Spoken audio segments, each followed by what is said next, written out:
நல்லவர். எத்தனை பேர் ஆமென் சொல்ல விரும்புறீங்க? யோவான் எழுதின சுவிசேஷம் 3ஆம் அதிகாரம் 16வது வசனத்திற்கு நம்முடைய வேதத்தை திருப்புவோம். யோவான் எழுதின சுவிசேஷம் 3ஆம் அதிகாரம் 16வது வசனம். John 3:16. தேவன் தம்முடைய ஒரே பேரான குமாரனை விசுவாசிக்கிறவன் எவனோ, ஒரே பேரான குமாரனை விசுவாசிக்கிறவன் எவனோ அவன் கெட்டு போகாமல் நித்திய ஜீவனை அடையும்படிக்கு அவரை தந்தருளி இவ்வளவாய் உலகத்தில் அன்பு கூர்ந்தார். எல்லாரும் ஒரு ஆமேன் சொல்லுங்களேன். பக்கத்துல பார்த்து சொல்லுங்க, இவ்வளவாய் அன்பு கூர்ந்தார். என்னங்க இவ்வளவாயின்னு நீங்க இத்துணூண்டு காமிக்கிறீங்க? நல்ல கையை விரிச்சு காமிங்க பாப்போம். எவ்வளவாய் அன்பு கூர்ந்தார், இவ்வளவாய் அன்பு கூர்ந்தார். அல்லேலூயா. வேதம் சொல்லுகிறது அவர் இவ்வளவாய் அன்பு கூர்ந்தார். அவர் இவ்வளவாய் அன்பு கூர்ந்தார். அவர் இவ்வளவாய் அன்பு கூர்ந்தார். தேவன் தம்முடைய ஒரே பேரான குமாரனை. இந்த நாளிலும் கிறிஸ்துமஸை பத்தி நம்ம பல காரியங்களை பேசிக் கொண்டிருந்தாலும், நான் கீழே வரும்போது நான் பார்த்தேன், அங்கே மாற்றுத்திறனாளிகள் உட்கார்ந்திருக்கிறார்கள், கண் பார்வை இல்லாதவர்கள் உட்கார்ந்து கொண்டிருக்கிறார்கள், இன்னும் பல சமுதாயத்தில் நலிந்தோர் அங்கே உட்கார்ந்து கொண்டிருக்கிறார்கள். அவர்களை பார்க்கும்போது என் மனதிலே ஒரு பெரிய சந்தோஷம். இன்றைக்கு இவர்களை தேவன் இவ்வளவாய் அன்பு கூர்ந்தார்.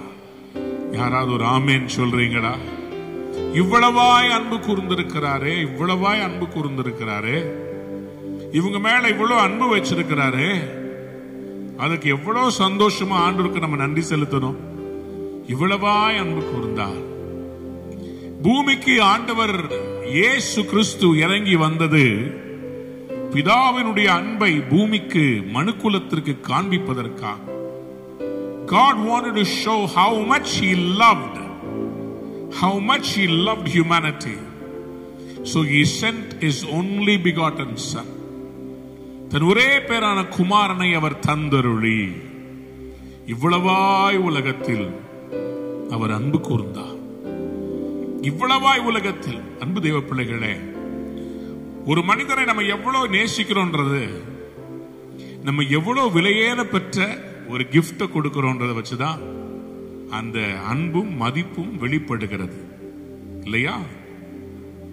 யாரை நம்ம அதிகமாய் மதிக்கிறோமோ நேசிக்கிறோமோ அவங்களுக்கு விலையேற பெற்ற கிஃப்ட கொடுப்போம்.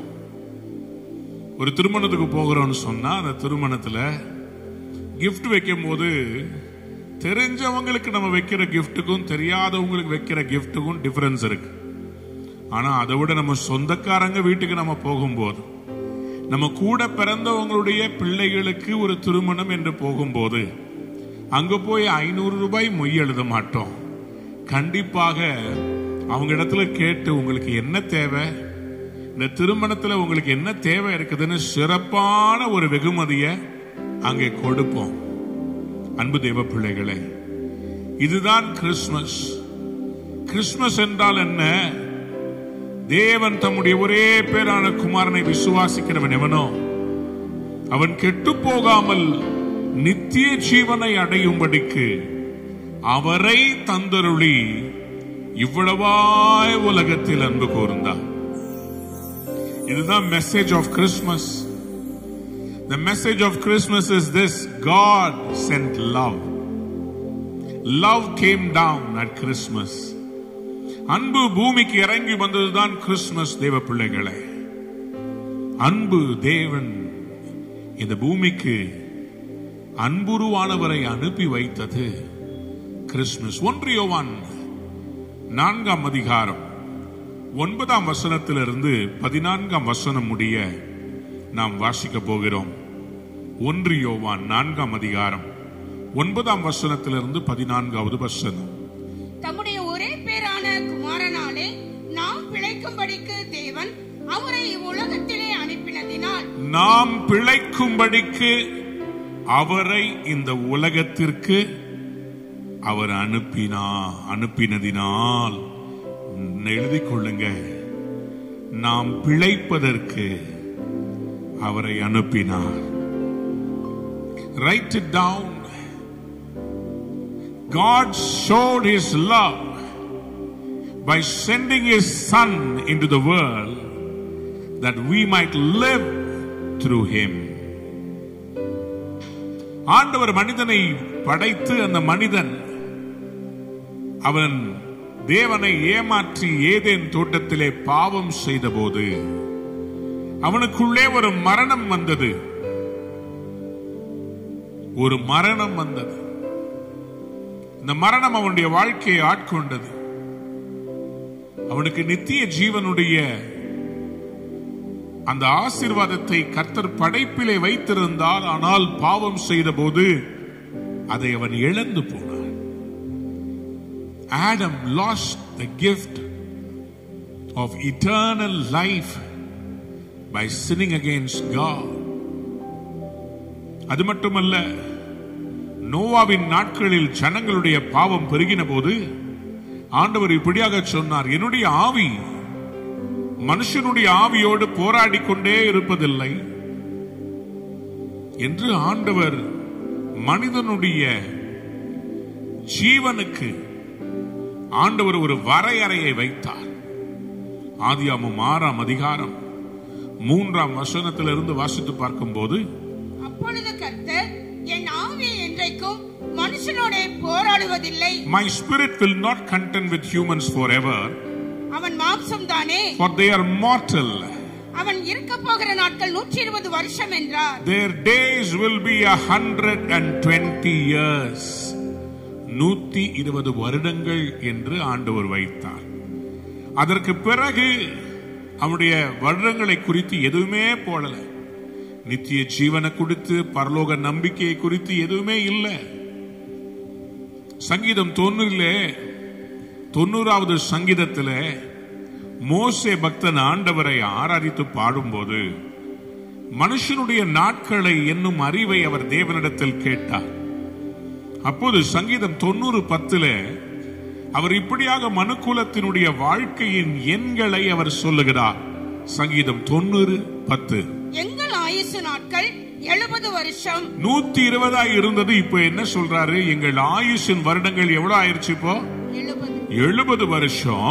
பலத்தின் மிகுதியினால் 80 வருஷமா இருந்தாலும் இன்னும் கொஞ்சம் நல்ல பலன் இருந்துச்சு, கெட்ட பழக்கம் இல்ல, நல்ல வாழ்க்கை முறை இருந்துச்சுன்னா 80 வருடம். அதன் மேன்மையானது, மேன்மை என்னன்னா 80 வயசுக்கு மேல என்னங்க? வருத்தமும் சஞ்சலமும். வருத்தமும் சஞ்சலமும் அது சீக்கிரமாய் கடந்து போகிறது. நாங்களும் பறந்து போகிறோம். அப்படியானால் there was no hope of a longevity, there was no hope of a life, there was no hope of eternal life. அப்போ ஆண்டவர் பார்த்தார், பிதா பார்த்தார், என் பிள்ளைகளுக்கு அவர்கள் மேல் நான் வைத்த அன்பை அவர்கள் பாவம் செய்து இழந்தார்களே, அதை அவர்கள் திரும்ப பெற வேண்டும் என்றால் என்ன செய்ய வேண்டும்? பூமியிலே ரத்தம் இருக்கிறது, ஆனால் பரிசுத்தம் இல்லை. பரலோகத்தில் பரிசுத்தம் இருக்கிறது, ஆனால் ரத்தம் இல்லை. ஏனால் பரலோகத்தில் இருக்கிறவைகள் எல்லாம் ஆவி மண்டலத்தில் இருப்பவைகள். They are all existing in spirit, on earth, flesh and blood. ஆகவே ஆண்டவர் ஒன்று செய்தார். மனுக்குலத்துக்கு தன் அன்பை காண்பிக்கும்படி தன் சொந்த குமாரன் என்று பாராமல் தன் ஒரே பேரான குமாரன், அவருக்கு நிறைய பிள்ளைங்க எல்லாம் இல்லை, அவர் நேசிக்கிற அவர் செல்ல பிள்ளையா அவரோடு இருந்த அவருடைய ஒரே பேரான குமாரன் இயேசு கிறிஸ்துவை அவர் இந்த பூமிக்கு தன்னுடைய அன்பை விளங்க பண்ண அவர் அனுப்பினார். முதலாவது அவர் தன்னுடைய அன்பை விளங்க பண்ண அனுப்பினார். எழுதி கொள்ளுங்க, God sent his son to show us his love. அதுதான் யோவான் 3:16 நாம வாசிக்கிறோம். For God so loved the world that he gave his only begotten son. அவர் இவ்வளவாய் அன்பு கூர்ந்தார். அவரை அனுப்பினதினாலே அவருடைய அன்பு வெளிப்பட்டது. அன்புடைய பிள்ளைகளே, இன்றைக்கு வாழ்க்கையிலே நீங்க எதை இழந்தாலும் அவருடைய அன்பை இழக்கவில்லை. யாராவது ஒரு ஆமேன்னு சொல்றீங்களா? எவ்வளவு தப்பனாலும் அப்பாவும் அம்மாவும் பிள்ளைய வெறுப்பாங்களா? எவ்வளவுதான் போராட்டம் இருந்தாலும் பிள்ளைய அப்பா அம்மா சாவுன்னு சவிப்பாங்களா? ஆனா கலிகாலம் இன்னைக்கு பயங்கரமா காரியங்கள் நடந்து கொண்டிருக்கிறது. அன்பு கடைசி நாட்களில் தணிந்து போகும் என்று ஆண்டவருடைய வருகையின் அடையாளத்திலே ஒரு அடையாளமாக ஆண்டவர் சொல்லி வைத்தார். In the last days love will diminish. அன்பு தணிந்து போகும் என்று சொல்லுகிறார். அன்பில்லாத ஒரு உலகம் நாம் வாழ்ந்து கொண்டிருக்கிறோம். தாயே தன் பிள்ளையை கொலை செய்கிறாள். மத்தேயு 24:12 வாசித்து பாருங்கள். அக்கிரமம் மிகுதியாவதினால் அநேகருடைய அன்பு தணிந்து போகும். அநேகருடைய அன்பு தணிந்து போகுமா? அதனாலதான் இன்னைக்கு கள்ளக்காதல், அதனாலதான் இன்னைக்கு துரோகங்கள், கசப்பு. இன்னைக்கு நிறைய மீம்ஸ் எல்லாம் பாத்தீங்கன்னா கணவன் மனைவிக்குள்ள இருக்கிற எரிச்சல், கோபம், அடிதடி, சண்டை தான் இன்னைக்கு மீம்ஸா வருகிறது. அன்பு தணிந்து போகிறது. பெற்றோருடைய சொத்துக்காக பிள்ளைகள் அவர்களை கொலை செய்கிறார். கணவன் மனைவிக்கு விரோதமாக, பிள்ளைகள் பெற்றோருக்கு விரோதமாக, ஒரு வீடு இன்னொரு வீட்டுக்கு விரோதமாக. ஏன் இப்படி நடக்கிறது? கடைசி நாட்கள் இப்படிதான் இருக்கும். ஆனா இந்த கடைசி நாட்கள், இருள் நிறைந்த நாட்களிலே ஒரு காரியத்தை கர்த்தர் கிறிஸ்துமஸ்ல நமக்கு நினைவூட்டுகிறார். அவருடைய அன்பு பூமிக்கு வந்தது. எத்தனை பேர் ஆமென் சொல்ல விரும்புறீங்க? அவர் நம்மை நேசித்ததினாலே, because God loved us, He sent His Son. Number 2, because He wanted us to have life. நாம் பிழைத்திருக்கும்படி அவர் தம்முடைய குமாரனை அவர் பூமிக்கு அனுப்பினார். 1 யோவான் 4:9 மறுபடியும் வாசிப்போம். தம்முடைய ஒரே பேரான குமாரனாலே நாம் பிழைக்கும்படிக்கு தேவன் அவரை இவ்வுலகத்திலே அனுப்பினதினால் தேவன் நம் மேல் வைத்த அன்பு வெளிப்பட்டது. அல்லேலூயா.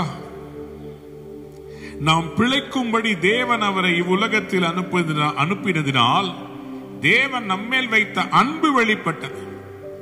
கிறிஸ்து வந்தார். அதில் நமக்கு வெளிப்பட்ட வெளிச்சம் என்ன தெரியுமா? அந்த வெளிச்சத்துக்கு பெயர் அன்பு. யாராவது ஒரு அல்லேலூயா சொல்றீங்களா? சத்தமா சொல்லுங்களா அல்லேலூயா. அல்லேலூயா. அன்பு, அன்பு விசேஷமானதுங்க. எனக்கு அன்பு என்று சொன்னாலே டிஜிஎஸ் தினகரன் அங்கிளுடைய பாடல்கள் தான் எனக்கு ஞாபகத்துக்கு வரும். தேவனுடைய அன்பை குறித்து அதிகமாக பாடல்களை அவர்கள் பாடுவார்கள். அவர் பாடும்போது அந்த பாடல்களிலே தேவனுடைய அன்பு டிஜிஎஸ் தினகரன் ஐயாவுடைய பாடல்களில் வெளிப்படுகிறதை நீங்கள் பார்க்க முடியும் தேவ பிரியமானவர்களே. ஏன்னா அவர் அந்த அன்பை ருசி பார்த்தார். எத்தனை பேர் கர்த்தருடைய அன்பை ருசி பார்த்து இருக்கிறீர்கள்? அல்லேலூயா. கண்ணீரெல்லாம் துடைப்பார், கண்மணி போல் காப்பார். கண்ணீரெல்லாம் துடைப்பார்,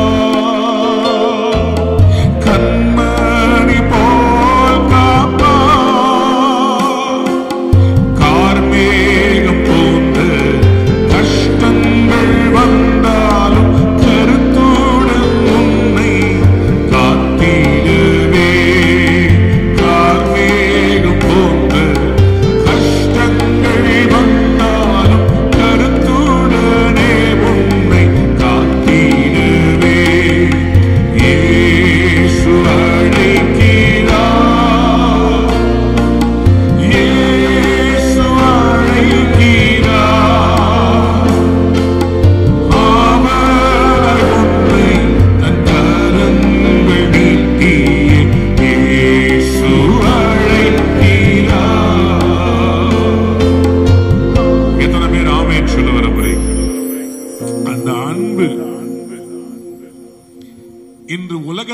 திருத்த வேண்டுமானால் உலகத்தை சபித்து திருத்த முடியாது, அன்பினாலதான் திருத்த முடியும். எங்க அப்பா பயங்கர ஸ்ட்ரிக்ட் ஆனவர். பெரம்பெடுத்து அப்படி ஒரு சுருட்டி வச்சாருன்னா பாருங்க, அந்த வலி அவ்வளவு நாள் இருக்கும். ஆனா என் வாழ்க்கையில எங்க அப்பாவை சின்ன வயசுல எனக்கு பிடிக்கவே பிடிக்காது. அவரை நான் அடிக்கும் போது நான் அவரை ரொம்ப வெறுத்தேன். வாலிபனான போது எங்க அப்பாவுக்கு நானும் ஒரு ஆம்பளைன்னு காண்பிக்கணும்ன்றதுக்காகவே என் மனம் போன போக்கில நான் போறவள் எல்லாம் செஞ்சு எங்க அப்பா கிட்ட என்னை ஒன்னும் செய்ய முடியாதுன்ற மாதிரி நிறைய காரியங்களை செய்து எங்க அப்பாவுக்கு தண்ணி காட்டினேன். எங்க அப்பாவும் ரொம்ப வேதனைப்பட்டார். எப்போதும் திட்டுவாரு. ஆனா ஒரே ஒரு நாள் எங்க அப்பா என்கிட்ட அப்ரோச்ச சேஞ்ச் பண்ணார். என்னை உட்கார வைத்தார். என்னை உட்கார வைத்து விட்டு என்கிட்ட கண்ணீர் மல்க அன்போடு ஒரு நாள் பேசினார். என் வாழ்க்கை வேற ஒரு பாதையில போயிட்டு இருந்துச்சு. ஒரே ஒரு நாள் எங்க அப்பா உட்கார்ந்து என்கிட்ட அன்பா பேசினார். அப்பதான் புரிஞ்சுக்கிட்டேன், இவர் ஒரு பலாப்பழம், வெளிய முள்ளு, உள்ள அவ்வளோ டேஸ்ட். நம்முடைய ஆண்டவர் ஸ்ட்ரிக்டா இருக்கிற மாதிரி இருக்கும். ஆனா நம்முடைய ஆண்டவருடைய இருதயம் பாத்தீங்கன்னா அன்பு. எத்தனை பேருக்கு இந்த அன்பான ஆண்டவரை பிடிக்கிறவங்க எல்லாம் ஒரு அல்லேலூயா சொல்றீங்களா? அன்பான ஆண்டவர், அன்பான தெய்வம். ஹல்லேலூயா. சத்தமா ஒரு அல்லேலூயா சொல்றீங்களா? ஹல்லேலூயா. அன்பு தாங்க இந்த உலகத்துல மிகப்பெரிய செல்வம். எவ்வளவு பணம் இருக்குதுன்றது முக்கியம் இல்ல. அன்பு யார்கிட்ட இருக்குதோ அவங்களதான் இந்த உலகம் பாராட்டும். யாரிடத்துல அன்பு இருக்குதோ அவங்க கிட்ட தான் ஜனங்கள் ஒன்றாய் சேருவார்கள். எங்க அன்பு இருக்குதோ அங்க பண்பு இருக்கும். எங்கே அன்பு இருக்கிறதோ அங்கே இனிமை இருக்கும். அதனாலதான் பாருங்க, 1 கொரிந்தியர் 13ஆம் அதிகாரத்துல இந்த அன்பை குறித்து ஆண்டவர் அவ்வளவு விசேஷமாய் அவர் விலையேற பெற்றதாய் அவர் எழுதி வைத்திருக்கிறார். 1 கொரிந்தியர் 13:4 வசனத்திலிருந்து வாசியுங்கள். அன்பு நீடிய சாந்தமும், அன்பு நீடிய சாந்தமும், தயவும் உள்ளது. அன்புக்கு பொறாமை இல்லை, அன்புக்கு பொறாமை இல்லை. அன்பு தன்னை புகழாது, இருமாப்பாய் இராது, அயோக்கியமானதை செய்யாது, தற்பொழிவை நாடாது, சினமடையாது, தீங்கு நினையாது, அநியாயத்தில் சந்தோஷப்படாமல் சத்தியத்தில் சந்தோஷப்படும். சகலத்தையும் தாங்கும். அது அண்டர்லைன் பண்ணிக்கோங்க. சகலத்தையும் தாங்கும், சகலத்தையும் விசுவாசிக்கும், சகலத்தையும் நம்பும், சகலத்தையும் சகிக்கும். பாருங்களேன், அது எவ்வளவு ஒரு அழகா ஆண்டவர் ஒரு டெபினிஷன். இன்னைக்கு அநேக குடும்பங்கள் உடையாமல் இருப்பதுக்கு காரணம், அது குடும்பத்தில் இருக்கிற யாரோ ஒருத்தர் எல்லாத்தையும் தாங்கிட்டு நிக்கிறதுனாலதான் குடும்பம் நிக்குது. யாராவது புரிஞ்சவங்க ஒரு அல்லேலூயா சொல்றேன். நான் இப்படி சொல்லட்டுமா? பொதுவா திருமணத்துல இந்த அதிகாரத்துல இருந்து இந்த வசனங்களை வாசிப்பாங்க. சகலத்தையும் தாங்கும், சகலத்தையும் விசுவாசிக்கும், சகலத்தையும் நம்பும், சகலத்தையும் சகிக்கும். இன்னைக்கு சகிப்புத்தன்மை இருக்குதா? அன்புல சகிப்புத்தன்மை இருக்குதா? 8ஆம் வசனத்தை வாசித்து பாருங்க. அன்பு ஒரு காலம் ஒளியாது, ஒரு காலம் அன்பு ஒளியாதான். தீர்க்க தரிசனங்கள் ஆனாலும் ப்ராபசி ஒளிஞ்சிருமா? அந்நிய பாஷைகளானாலும் ஒளிந்து நம்ம பேசுற அந்நிய பாஷை ஒளிஞ்சு போயிடும். அறிவானாலும் ஒளிந்து போ. Even the knowledge which we accumulated will diminish.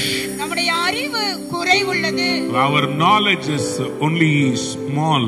நாம் தீர்க்க தரிசனம் சொல்லுதலும் குறைவுள்ளது. Prophecy கூட கம்மிதாங்க.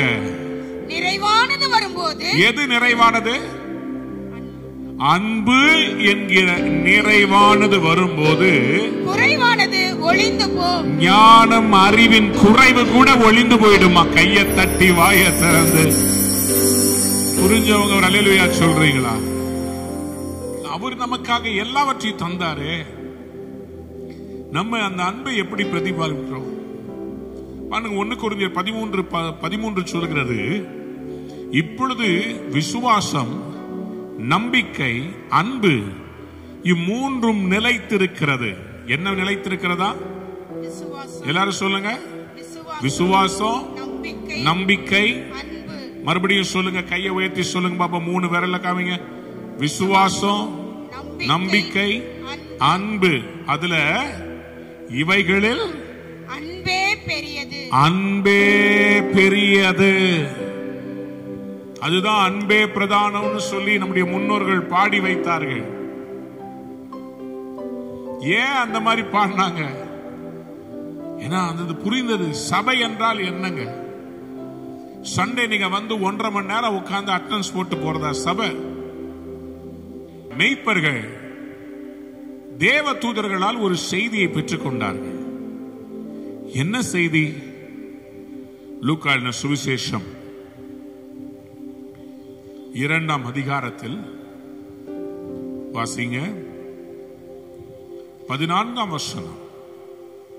உன்னதத்தில் இருக்கிற தேவனுக்கு மகிமையும், உன்னதத்தில் இருக்கிற தேவனுக்கு மகிமையும், பூமியிலே சமாதானமும், மனுஷர் மேல் பிரியமும் உண்டாவதாக. மனுஷர் மேல் பிரியமும் உண்டாவதாக.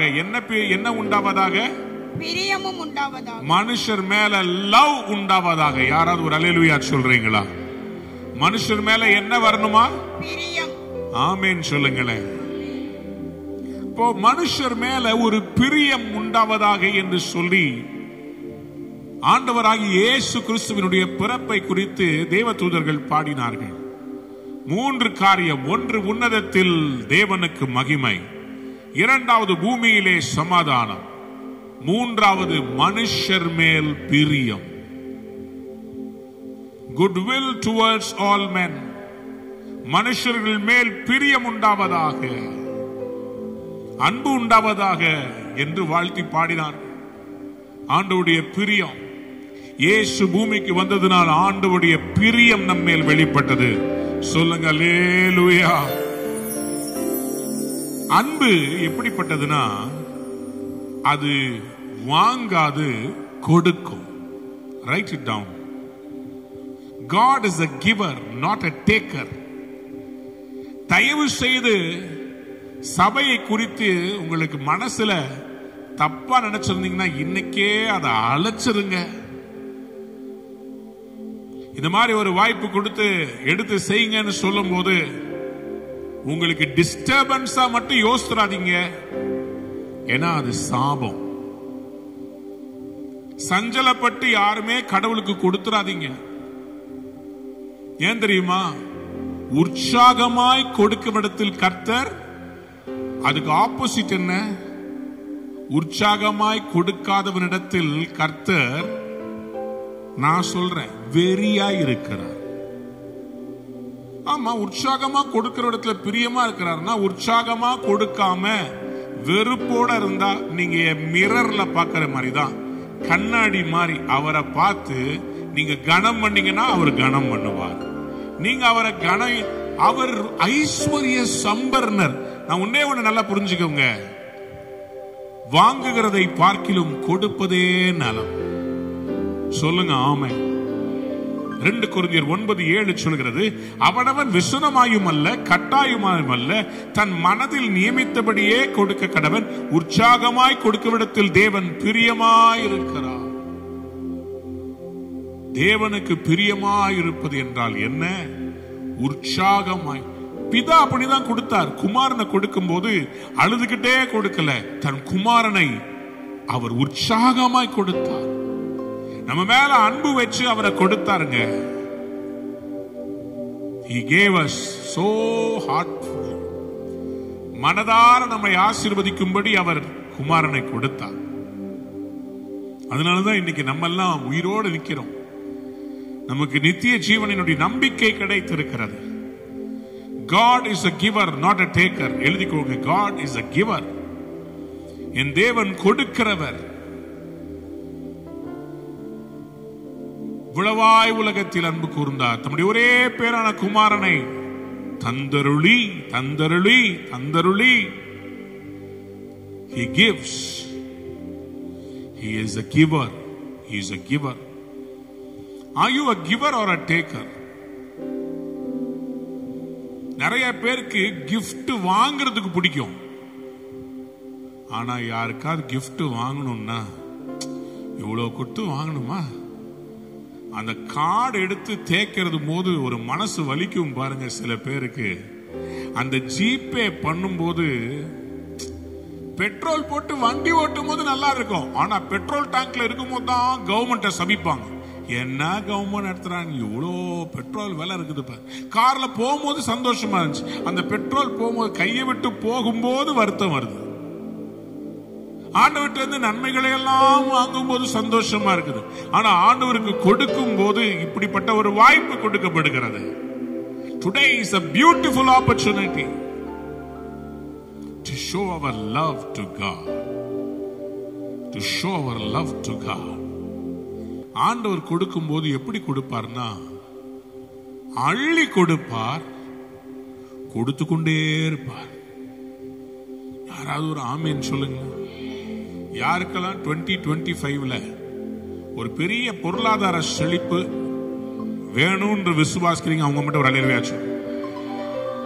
இப்ப நான் உங்ககிட்ட கேட்க போறேன். ஆண்டவர் உங்களை நான் முடிவு பண்ணி நானுமே ஒரு செழிப்புக்குள்ள போக போறேன். ஏன்னா எனக்கு தெரியும் எனக்கு எவ்வளவு கொடுத்தாலும் நான் கர்த்தருக்கு கொடுப்பேன். அதனால எனக்கு கர்த்தர் கொடுப்பார். நான் மறுபடியும் சொல்றேன், God gives lavishly and continually. மல்கியா 3:10 ஆண்டவர் சொல்றாரு, உங்கள் தசமபாகங்களை எல்லாம் பண்டக சாலைக்கு கொண்டு வாங்க. அப்போது என்ன பண்ணுவாரா? வானத்தின் பலகணிகளை திறந்து இடம் கொள்ளாமல் போகும்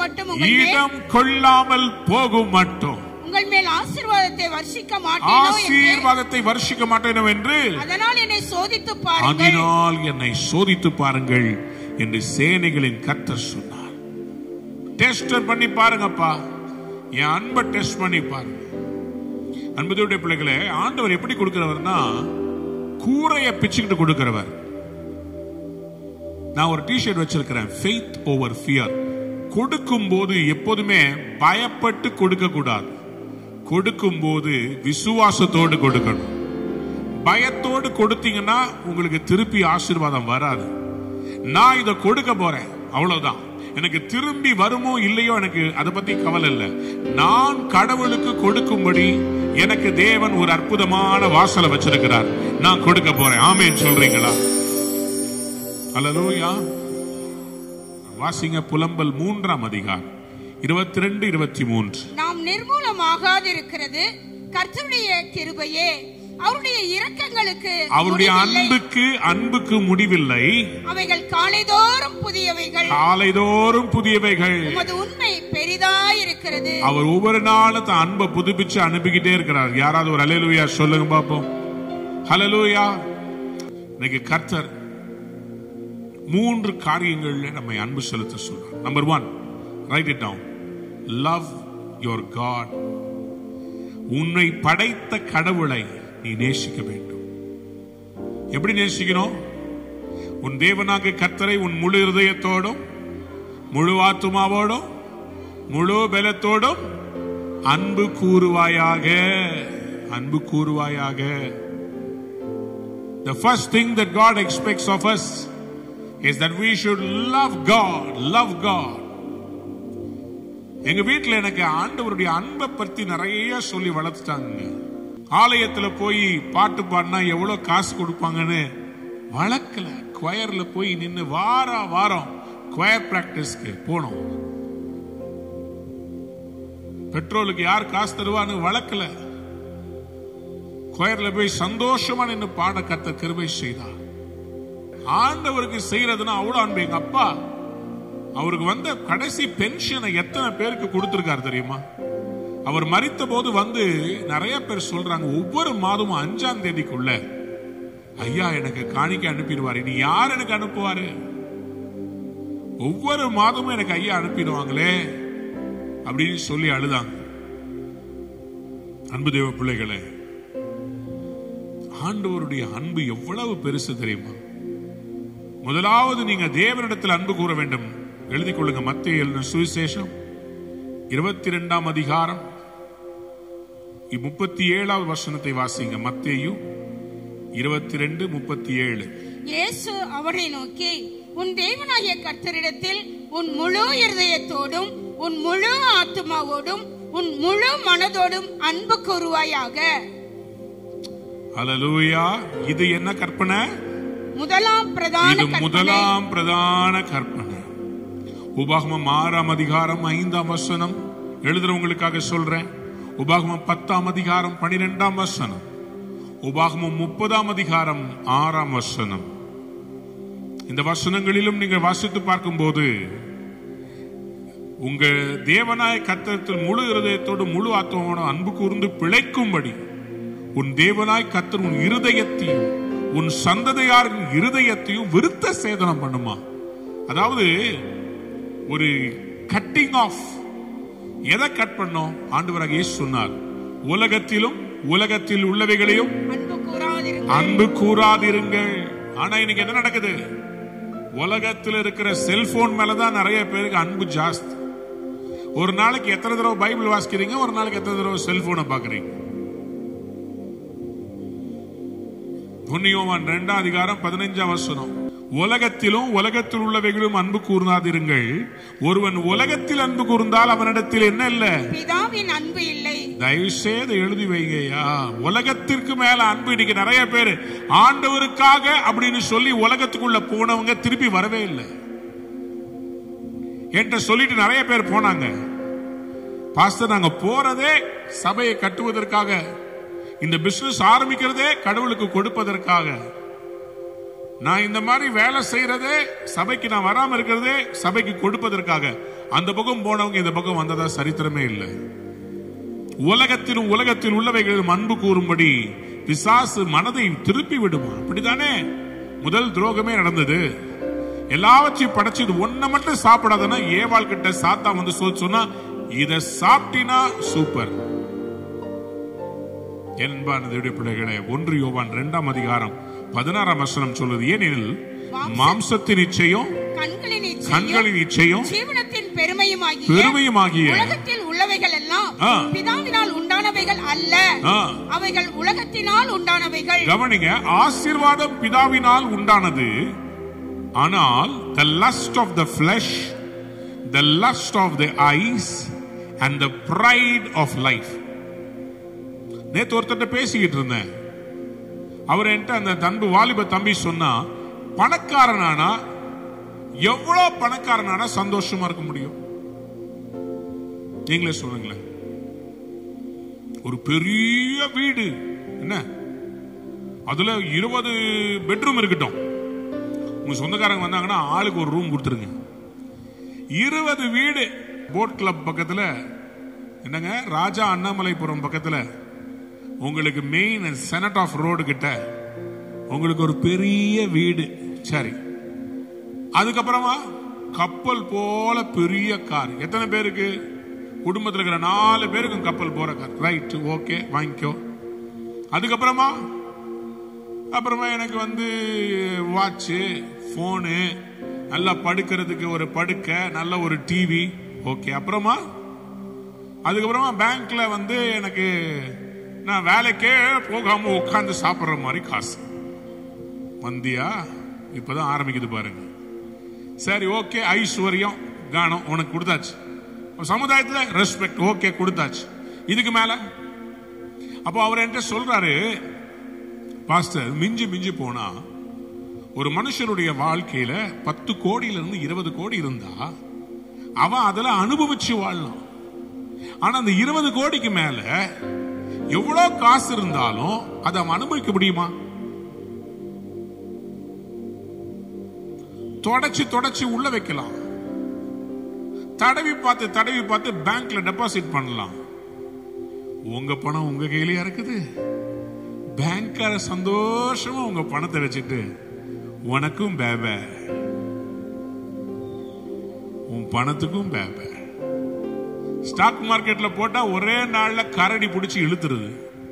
பிட்காயின்ல போட்டா அப்படி ஆகுது. கோல்டு திடீர்னு விழுந்துருது.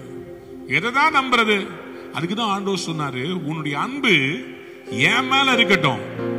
ஏன்னா நான் கொடுக்கிற ஆசீர்வாதம் ஐஸ்வர்யத்தை தரும், அதனோட வேதனையை கூட்ட மாட்டேன். அதனால்தான் பவுல் அப்போஸ்தலன் எச்சரித்தார், சபையை எச்சரித்து சொன்னார், கடைசி நாட்களிலே ஜனங்கள் என்ன பண்ணுவாங்களாம், பண ஆசை பிடித்தவர்களாக மாறி அநேக துன்பங்களால் தங்களை உருவ குத்திக் கொள்வார்களாம். பணம் தேவையானது, செழிப்பு தேவையானது, ஆசீர்வாதம் தேவையானது. நீங்க நல்லா இருக்கணும். எத்தனை பேர் ஆமேன் சொல்றீங்க? ஆண்டவரே, ஆமேன் சொன்னவங்களுக்கு எல்லாம் நிறைய கொடுங்கப்பா. நல்ல சத்தமா சொல்லி வைங்க. ஆமேன். கர்த்தர் தருவார், நான் விசுவாசிக்கிறேன். ஆனா அந்த அது எங்க இருந்து வரப்போகுது? ஆண்டவருடைய அன்பிலிருந்து வரப்போகிறது. ஹல்லேலூயா. ஆகவே 1 தீமோத்தேயு 6:10 சொல்லப்பட்டபடி பண ஆசை அது எல்லா தீமைக்கும் வேறாக இருக்கிறது. சிலர் அதை இச்சித்து விசுவாசத்தை விட்டு வழுவி அநேக வேதனைகளாலே தங்களை உருவ குத்தி கொண்டிருக்கிறார்கள். கடைசி வாரம் டிசம்பர் 31க்குள்ள டார்கெட் முடிக்கிறதுக்காக நிறைய பேங்க் மேனேஜர் உங்களுக்கு போன் அடிப்பாங்க. எனக்கு வருது போனு, எப்போது இல்லாத ஒரு அன்பு. சார் இப்படி சார் இருக்கிறீங்க, பிறந்த நாள் வாழ்த்து சொல்றதுக்கு போட்டா போட்டு போன் அடிக்கிறாங்க. எனக்கு நல்லா தெரியும், சத்தா வைக்கிறான் வல ஹல்வினஸ்கே பைக்கோ. நமக்கு தேவைகள் இருந்துகிட்டு தான் இருக்கும். ஐடியா கொடுக்கிறாரு, சார் ஒரே ஒரு 5 நிமிஷத்துல சார் 20 lakhs சார் போட்டுருவேன் சார். ஆஹா, இது எவ்வளவு பெரிய வாய்ப்பு.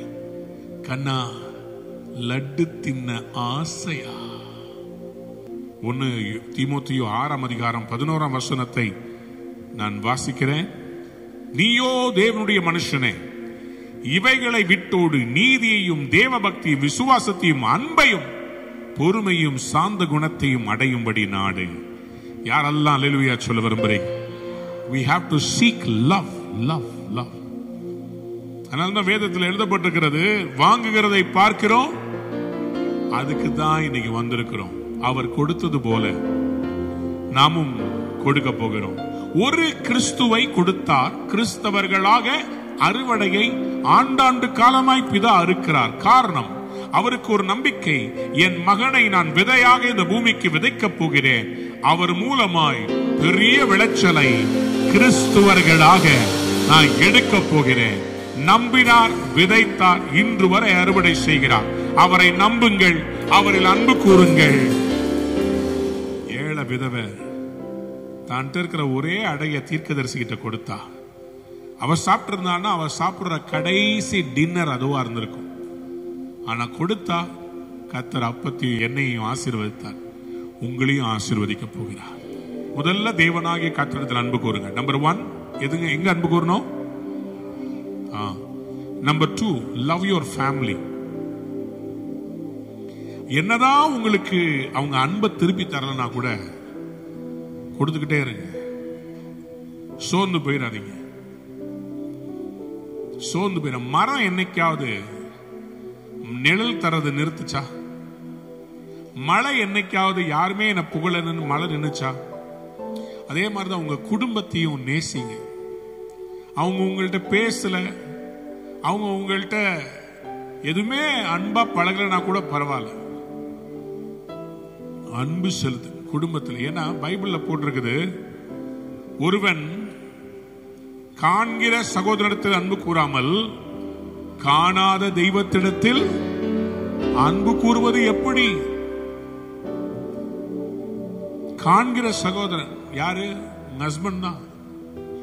அவர் நல்லா பார்த்துக்கோங்க. அவர் நிறைய நாள் உயிரோடு இருந்தாருன்னா உங்களுக்கு நல்லது. உங்க வீட்டுக்காரர் இருக்க வரைக்கும் உங்களுக்கு மதிப்பு, கெத்து. உங்க மனைவி இருக்கிற வரைக்கும் உங்களுக்கு மதிப்பு. உங்க பிள்ளைகள், உங்க பெற்றோர் கடைசி நாட்கள்ல அவங்கள நல்லா வச்சு காப்பாத்துங்க. அவங்கள தவிக்க விடாதீங்க. அவங்க வீட்டுக்கு போ, இவங்க வீட்டுக்கு போன்னு சொல்லி பந்தாடாதீங்க. அவங்கள உங்க வீட்டுல வச்சு காப்பாத்துங்க. நீங்க நல்லா இருப்பீங்க, ஆசீர்வாதமா இருப்பீங்க. கர்த்தர் உங்களையும் உங்க பிள்ளைகளையும் நாளைக்கு ஆசீர்வதிப்பார். ஓல்டேஜ் ஹோம்ல விட்டுட்டு ஓடிடாதீங்க. நாளைக்கு உங்க பிள்ளைகளும் உங்களை ஓல்டேஜ் ஹோம்ல விட்டுருவாங்க. அப்படி உங்க அம்மாவை நீங்க ஓல்டேஜ் ஹோம்ல விடுறதுக்கு நீங்க முடிவு பண்ணி அவங்களுக்கு பாத்திரம் வாங்கினீங்கன்னா உங்களுக்கும் சேர்த்து ஒரு பாத்திரம் வாங்கிக்கோங்க. சரியா? ஏன்னா நாளைக்கு நீங்களும் அங்க தானே போறீங்க. உங்களுக்கு சேர்த்து ஒன்னு வாங்கிக்கோங்க. 1 யோவான் 4:20 சொல்கிறது, தேவனிடத்தில் அன்பு கூறுகிறவன் என்று ஒருவன் சொல்லியும் தன் சகோதரனை பகைத்தால் அவன் பொய்யன். தான் கண்ட சகோதரனிடத்தில் அன்பு கூறாமல் இருக்கிறவன் தான் காணாத தேவனிடத்தில் எப்படி அன்பு கூறுவான்?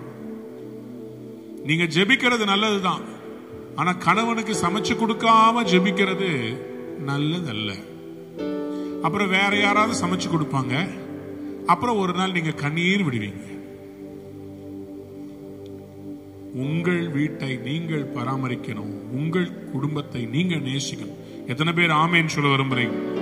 3வது, தன்னை போல உன்னிடத்தில் அன்பு கூறுவது போல பிறனிடத்திலும். பிறன் என்று சொல்லும் போது உங்க குடும்பம் இல்ல, உங்கள் பக்கத்தில் இருக்கிற சமுதாயம். உன்னிடத்தில் நீ அன்பு கூறுவது போல பிறனிடத்திலும் அன்பு கூறுவாய். மத்தேயு 22:39. முதலாம் கற்பனை தேவனிடத்தில் அன்பு கூறு. 2ஆம் கற்பனை மத்தேயு 22:39 சொல்றாரு, உன்னிடத்தில் நீ அன்பு கூறுவது போல பிறனிடத்திலும் அன்பு கூறுவாயாக என்பது. இன்னைக்கு அதை தான் செய்ய வந்திருக்கிறோம். எத்தனை பேர் சந்தோஷமா ஆமேன் சொல்ல வருகிறேன்? அன்பு கூறுவேன், இன்னும் அதிகமா உங்களிடத்தில் அன்பு கூறுவேன். என் முழு உள்ளத்தோடும், என் முழு பலத்தோடும், என் முழு ஆத்துமாவோடும் அன்பு கூறுவாண்டவரே. என் மனசார அன்பு கூறுவேன், என் பர்சால அன்பு கூறுவேன், என்னுடைய ஆண்டவரே உடைமைகளால் அன்பு கூறுவேன், நீர் கொடுத்த உறவுகளில் அன்பு கூறுவேன், ஆண்டவரே சபையில் நான் அன்பு கூறுவேன். ஆண்டவரே நீ கொடுத்த அன்பு என்ற விலையேற பெற்ற இந்த பாக்கியத்திற்காக நன்றி. இந்த கிறிஸ்துமஸ் கொண்டாட்டத்தை கர்த்தர் ஆசீர்வதித்து ஒவ்வொருவரையும் கனப்படுத்தும்படி செபிங்க. இதாமே அப்படி செய்து உடைய பிள்ளைகளை கனப்படுத்தி இந்த நாள்ல வந்த ஒவ்வொருவரையும் ஆசீர்வதி. இயேசுவின் நாமத்தில் ஆசீர்வதித்து ஜெபிக்கிறோம் ஜீவனுள்ள நல்ல தகப்பனே. ஆமென், ஆமென். அன்பான நேயர்களே, இந்நிகழ்ச்சியில் கொடுக்கப்பட்ட வாக்குத்தத்தங்களும் தீர்க்க தரிசன வார்த்தைகளும் உங்களுக்கு ஆசீர்வாதமாய் இருந்திருக்கும் என்று நாங்கள் நம்புகிறோம்.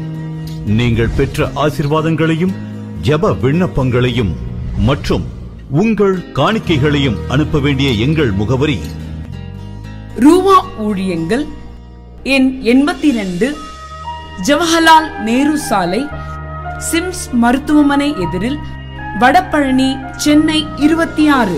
உங்கள் காணிக்கைகளை ஆன்லைன் மூலமாக எளிதாக செலுத்தலாம்.